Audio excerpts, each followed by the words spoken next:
the table no one wanted.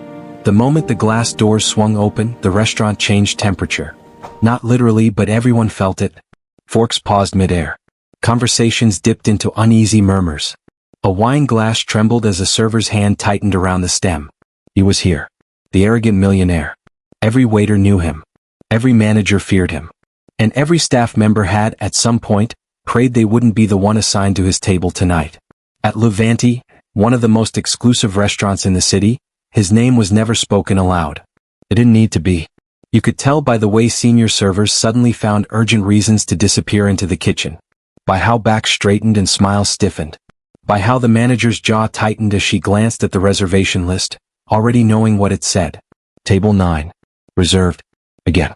The man entered like he owned the building, which rumor had it he practically did. Expensive charcoal suit. Shoes polished to a mirror shine. A watch that probably cost more than a waiter's annual salary. His presence wasn't loud. It was heavy. And the worst part? He didn't even look at anyone. He walked straight to his usual table by the window, pulled out his chair, and sat down without acknowledgement, as if the staff were part of the furniture. Behind the bar, glasses clinked nervously. In the kitchen doorway, two servers exchanged looks of panic. "Not me," one whispered. "I had him last week," another hissed. "He made me cry. I'm still paying off the tray I dropped." The manager, Clara Whitmore, scanned the floor, already knowing the truth. Every experienced waiter was suddenly busy. Every confident server had vanished. And the one person left standing, clipboard in hand, eyes wide but steady, was the new girl. Her name was Lena. First day. Clara swallowed hard. "Lena," she called softly, walking over with forced calm. "I need you to take table 9. Lena blinked. "Okay." Too easy. Too calm. Clara leaned closer, lowering her voice. "That guest is difficult." Lena nodded. "I can handle difficult." Clara studied her. Plain black uniform, hair pulled into a neat bun, posture straight but not rigid. No arrogance. No fear either. Just quiet confidence. "You don't have to prove anything," Clara added quickly. "If he gets disrespectful." "I'll stay professional," Lena said simply. Across the room, the millionaire snapped his fingers. "What?" "Sure." Impatient. Several heads turned. Lena inhaled once and walked toward the table. Every waiter watched. Some with pity. Some with relief it wasn't them. And a few with barely concealed curiosity. Because no one volunteered for that man. He didn't look up when Lena stopped at the table. "Good evening," she said, voice calm and even. "Welcome to Levanti. My name is Lena, and I'll be taking care of you tonight." Silence. He continued scrolling on his phone. 5 seconds passed. 10. Lena didn't move. Finally, without lifting his eyes, he spoke. "Sparkling water. Imported. Cold but not iced. In crystal. Not glass." Lena nodded. "Of course." She waited. He frowned slightly, annoyed she hadn't rushed off. "Well," he said. "Is that all your memory can handle?" Lena met his eyes. "Great. Sure." Unimpressed. "Is that everything you'd like to drink?" she asked. The air shifted. He wasn't used to that tone. Most servers bent. Apologized. Oversmiled. This one didn't. "Yes," he said slowly. "For now." Lena smiled, small, polite, controlled, and turned away. At the service station, a senior waiter whispered, "She's dead." Another muttered, "Give it 5 minutes." When Lena returned with the water, perfectly prepared, he inspected it like a judge searching for fault. "This glass has a fingerprint." "I'll replace it immediately," Lena said, taking it calmly. She returned moments later with a flawless replacement. No apology beyond what professionalism required. No fear. His lips pressed into a thin line. "You're new," he said. "Yes. And yet you don't seem nervous." "I'm focused," Lena replied. He leaned back in his chair. "You should be careful. People in your position tend to forget where they stand." Lena paused. Just long enough. "Respect doesn't have a position," she said evenly. "It's a choice." A fork clattered in the distance. Someone gasped. The millionaire laughed, but it wasn't warm. It was sharp. Testing. "Interesting," he said. "What's your name again?" "Lena." He repeated it once, tasting it. "Lena." Then casually, "Bring me the truffle risotto. And if it's not perfect, I'll send it back." Again. And again. "I understand," Lena said. She turned to leave. "Lena," he called after her. She stopped but didn't turn. Yes. You might want to remember who you're speaking to. Lena turned back now, meeting his eyes fully. And you, she said gently, might want to remember you're speaking to a human being. The silence that followed was absolute. For the first time since he'd entered the restaurant, the arrogant millionaire had no immediate reply. The line he shouldn't have crossed. The kitchen clock ticked louder than usual. Every second felt stretched, heavy with anticipation. Lena stood at the pass window, watching the chef plate the truffle risotto with surgical precision. No one spoke. The entire kitchen knew who the dish was for, and what would happen if even the smallest detail was wrong. Extra careful, the head chef muttered, adjusting the garnish with tweezers. That man lives to complain. Lena didn't respond. She wasn't nervous, but she was alert. Because something about the way the millionaire had looked at her lingered in her chest like a warning. Not anger. Not irritation. Challenge. When the plate was ready, she lifted it smoothly and walked back into the dining room. Eyes followed her. Some staff watched with sympathy. Others with dread. The arrogant millionaire sat reclined, fingers steepled, expression already bored, as if the outcome was predecided. Lena placed the plate down gently. Truffle risotto, she said. Prepared as requested. He didn't thank her. He didn't even acknowledge her. Instead, he picked up his fork, scooped a small bite and let it rest on his tongue. He chewed slowly. Too slowly. The silence dragged. Finally, he set the fork down. This is underwhelming. A ripple of tension ran through the room. Lena remained still. Could you tell me what isn't to your liking? He gestured vaguely. The aroma. The texture. It lacks intent. Lena nodded once. Would you like it remade? No, he said sharply. I want you to tell the chef he failed. Lena didn't move. I'll let the chef know your feedback, she said calmly. That's not what I said, he snapped. I said failed. Repeat it. Several diners shifted uncomfortably. This wasn't about food anymore. It was about power. Lena met his eyes. I won't insult my colleagues on your behalf. His expression hardened. Excuse me?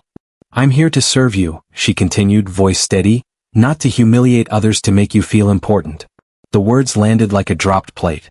The arrogant millionaire leaned forward, eyes cold. You should be very careful, he said quietly. Do you have any idea how easily I could have you fired? Lena didn't blink. Yes, she said. And I also know how easily I can still choose self-respect. That did it. He laughed, a sharp, humorless sound. Self-respect, he scoffed. You're a waitress. You replace plates. You refill glasses. Don't confuse courtesy with equality. Several people audibly inhaled. Lena felt it then, the familiar burn behind her eyes. Not from shame. From memory. She had heard this tone before. From landlords who assumed she couldn't pay. From executives who spoke over her. From men who thought uniforms defined worth. She straightened. Your plate can be remade, she said calmly. But your attitude isn't something I can fix. The restaurant froze. Clara, the manager, started forward, but stopped. Because something extraordinary was happening. For the first time in years. Someone wasn't afraid of him. The arrogant millionaire stood abruptly, chair scraping loudly against the floor. You think you're untouchable? He said. You think this little performance makes you special? No, Lena replied. I think it makes me honest. His eyes narrowed. What's your last name? Lena hesitated. Then, Morales. The name flickered across his face, so fast most wouldn't notice. But Lena did. He masked it instantly. Figures, he muttered. People like you always have something to prove. The words were low, but poisonous. The room shifted again. That line. That ugly, familiar line. Lena's fingers tightened at her sides. You're done here, he said loudly. Get me your manager. Clara stepped forward immediately, heart pounding. Sir. This woman has no idea who she's dealing with, he snapped.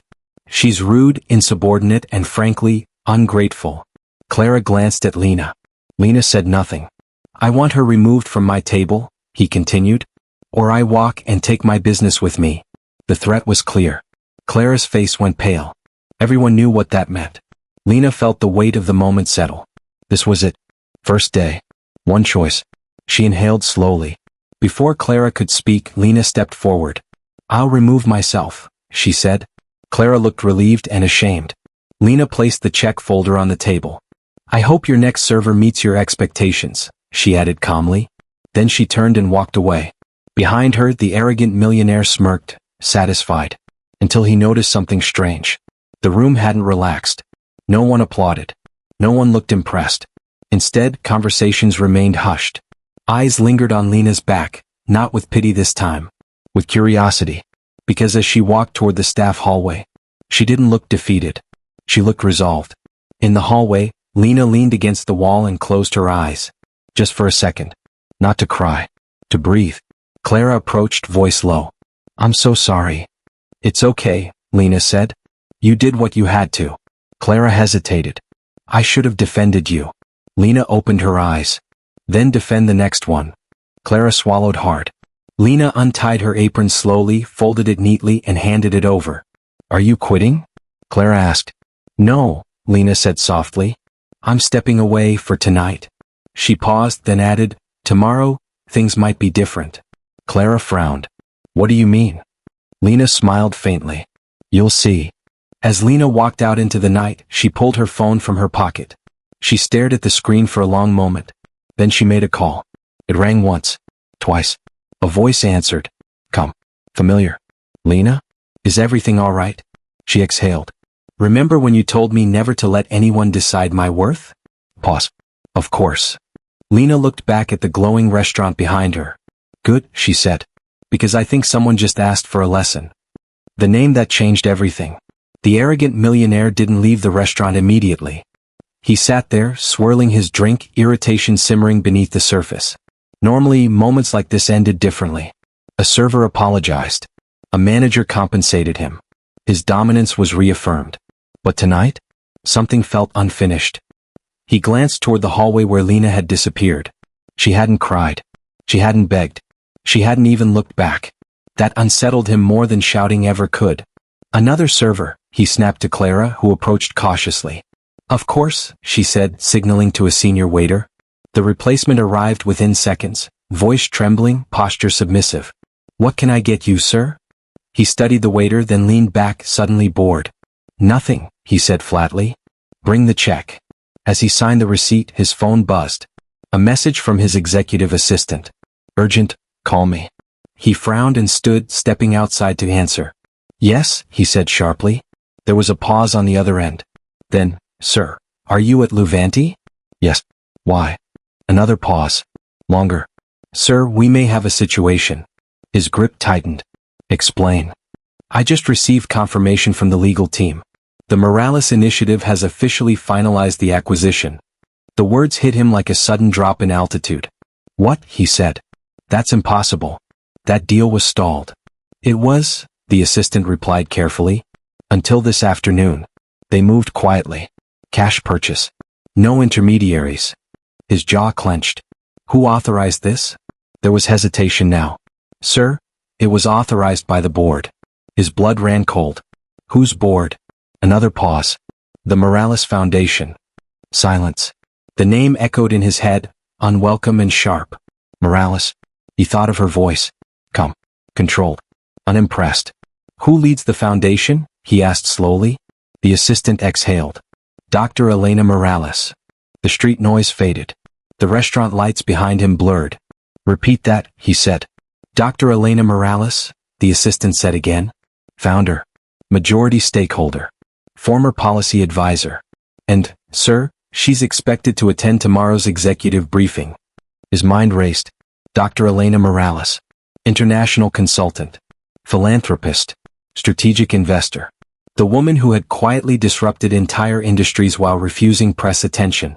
The woman whose foundation had just acquired a controlling interest in his largest hospitality subsidiary. His phone nearly slipped from his hand. "What does she look like?" he asked, already knowing. There was hesitation. Then, early 30s. Green eyes. Dark hair. Usually keeps it tied back. His stomach dropped. He turned slowly. Through the glass doors of the restaurant, he could see Clara speaking urgently with staff. And beyond them, at the far end of the street, Lena. Standing beneath a street lamp, phone still in her hand. She looked up. Their eyes met. And in that moment, he knew. Inside the restaurant, Clara paced the office. "What do you mean she left?" one of the senior servers asked. "She said she'd be back," Clara replied. "But she didn't explain how." A hostess whispered, "That guy looked," shaken when he stepped outside. Good, another muttered. Clara stopped. Something didn't sit right. She opened her email. A new message had just come in. Subject: Executive Visit Confirmation. From Morales Foundation Liaison Office. Her heart skipped. She opened it. We are pleased to confirm that Dr. Elena Morales will be visiting Levante tomorrow evening as part of a strategic review. Please ensure full cooperation. Clara's hands trembled. Dr. Elena Morales? Her eyes widened. She thought back to Lena's calm. Her confidence. Her refusal to bow. Oh my God, Clara whispered. The next evening Levante was immaculate. Polished. Perfect. Staff briefed. Tension thick. Every waiter was on edge. At exactly 7:30 p.m. the doors opened. And Lena walked in. But not as a server. She wore a tailored navy blazer. Hair down. Minimal makeup. Elegant. Composed. Powerful. Behind her walked two executives and a legal advisor. Conversation stopped. Forks froze. Clara stepped forward, stunned. Lena? Lena smiled politely. Good evening, Clara. Clara swallowed. You're Dr. Morales? Yes. The words rippled through the room. Heads turned. Whispers exploded. And then, the arrogant millionaire entered from the opposite side. He stopped mid-step. Their eyes locked again. But this time, he wasn't towering. He wasn't untouchable. He was exposed. Lena met his gaze calmly. No anger. No triumph. Just truth. Good evening, she said evenly. We meet again. The room held its breath.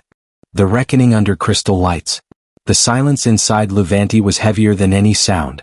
Lena, Dr. Elena Morales, stood calmly near the entrance, hands loosely folded, posture relaxed yet commanding. She didn't need to raise her voice or announce herself. Her presence alone rewrote the atmosphere. The arrogant millionaire remained frozen near the door, his confidence unraveling thread by thread. For the first time since anyone could remember, he didn't know what to say. Clara recovered first. Dr. Morales, she said, bowing her head slightly. Welcome. We're honored. Lena inclined her head politely. Thank you. I hope I'm not interrupting dinner service. Her eyes flicked, briefly, intentionally, toward the man standing stiffly across the room. Not at all, Clara replied, though her hands trembled. Everything is ready. Lena gestured to her associates. Let's begin with a walkthrough. They moved through the restaurant slowly, deliberately. Lena observed everything, the spacing between tables, the server's posture, the subtle tension lingering in the air. She stopped beside the service station. How long have you worked here? She asked a young waiter. The waiter swallowed. 3 years, ma'am. And how are you treated? Lena asked gently. The waiter hesitated. Everyone watched, including the arrogant millionaire. Well? Lena prompted softly. The waiter glanced toward the man, then back at Lena. It depends on the guest. Lena nodded. That's what I thought. They reached table 9. His table. Lena stopped. She turned. And finally fully faced him. Mr. Caldwell, she said calmly. The name sounded different now. Smaller. Yes, he replied stiffly. Last night, Lena continued, voice even, you dined here. Yes. You were served by a woman named Lena. He swallowed. Yes. That woman was me. No accusation. No anger. Just fact. I observed how you spoke to me, she went on. How you spoke about others. And how comfortable you were doing so in public. The room felt like it was holding its breath. You threatened my job, she added. You dismissed my humanity. And you assumed my value based on my uniform. She paused. Was I incorrect? His mouth opened. Closed. Finally, no. A murmur rippled through the diners. Lena nodded once. Thank you for your honesty. She turned to her legal advisor. Please note that observation. Then she looked back at Caldwell. The Morales Foundation now holds majority ownership in this establishment, she said. Which means I am responsible for the environment created here. She gestured around. Do you believe last night reflected excellence? His voice was low. No. Do you believe your behavior reflected leadership? Another pause. No. Lena studied him, not coldly, not cruelly, but carefully. Then here is what will happen, she said. Every year leaned closer. Effective immediately, Levante will implement a zero-tolerance policy for guest harassment. Any customer who disrespects staff will be removed, regardless of status. Several servers exhaled shakily. And, Lena continued, turning slightly toward Clara, I'd like every staff member to receive full pay for any shift cut short due to guest misconduct. Clara's eyes filled with tears. Yes, Dr. Morales. Lena looked back at Caldwell. As for you, she said quietly, you are welcome to dine here, under the same rules as everyone else. The implication was clear. No immunity. No fear. No throne. Caldwell straightened, pride warring with something else, something unfamiliar. Humility. I owe you an apology, he said slowly. Lena tilted her head. Do you? He nodded. Not because of who you are, but because of who I wasn't. The room remained silent. He turned toward the staff. I apologize, he said, voice tight, for every time I treated you as less than human. Some servers looked away. Others stared. Lena watched closely. Then she spoke again. Apologies are beginnings, she said. Not endings. She gestured to Clara. We'll continue the review tomorrow. And with that, she turned and walked toward the exit. But before she reached the door, Caldwell spoke again. Dr. Morales. She stopped. He took a breath. Thank you, for standing up when no one else did. Lena turned back. Her expression softened, not with forgiveness but with clarity. Respect shouldn't require courage, she said. Only awareness. Then she left. Behind her, the restaurant erupted, not in applause but in something deeper. Relief. Servers stood taller. Eyes met.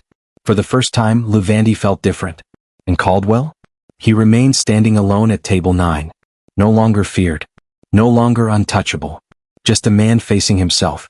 The kind of power that lasts. The restaurant didn't feel the same after that night. Something invisible had shifted, like a weight lifted off the air. Servers moved with steadier hands. Conversations flowed more freely. Laughter returned, tentative at first, then real. It was as if Levanti had finally remembered what it was supposed to be, a place of care, not fear. And at the center of that change was Lena Morales. Not because she had power, but because she had chosen how to use it. The following weeks brought transformation. New training policies were introduced. Anonymous reporting channels. Management workshops on dignity and leadership. For the first time, servers were encouraged to speak, not just listen. Clara watched it all unfold with awe. She didn't have to do this, she told a fellow manager one evening. She could have made a point and walked away. But she stayed, the manager replied. That's the difference. Lena visited often, but quietly. Sometimes she sat at a corner table working on her laptop. Other nights, she walked through the dining room greeting staff by name. Not as an owner. As a human being. Caldwell didn't return for weeks. When he finally did, there was no announcement. No reserved table. He arrived alone. No entourage. No demands. Clara noticed him immediately and hesitated, old instincts flaring. But then she saw it. He waited. Patiently. When a server approached, he smiled. Good evening, he said. Whenever you're ready. The server blinked, confused but nodded. Throughout the meal, Caldwell was quiet. Polite. Observant. He watched the room with different eyes now. At the end of the night, he left a generous tip. Not flashy, not performative. Just sincere. As he stood to leave, he noticed Lena across the room, speaking softly with a dishwasher. Their eyes met. He nodded. She nodded back. No words were exchanged. None were needed. Later that week, Caldwell requested a meeting. Not with lawyers. With Lena. They met in a simple conference room, glass walls, neutral tones. No symbols of power. Why did you work here? He asked her once they were seated. Lena smiled faintly. Because I wanted to see something firsthand. What? How people treat those they think can't push back. He exhaled. And? I saw everything I needed to see. Silence stretched between them. I built my success on control, Caldwell admitted. I confused fear with respect. Lena studied him carefully. Fear obeys, she said. Respect chooses. He nodded slowly. I want to change, he said.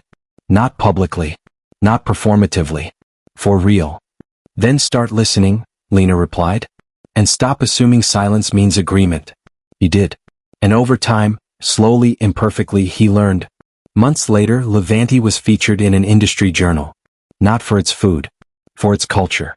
For leading a movement that other establishments began to follow. Lena declined interviews. As always. Because the story was never about her.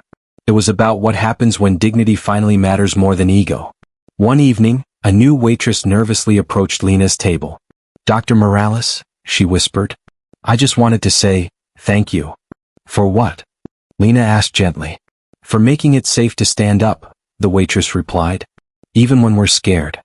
Lena smiled. That courage was always yours, she said. I just reminded people to respect it.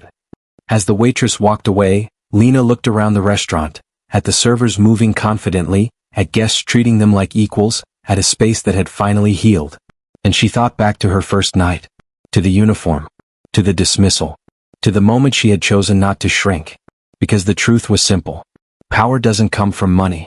It doesn't come from status. And it certainly doesn't come from intimidation. Real power is choosing kindness when you could choose cruelty. Real power is standing firm when others expect silence. And real power is knowing that every human deserves respect, before they prove anything.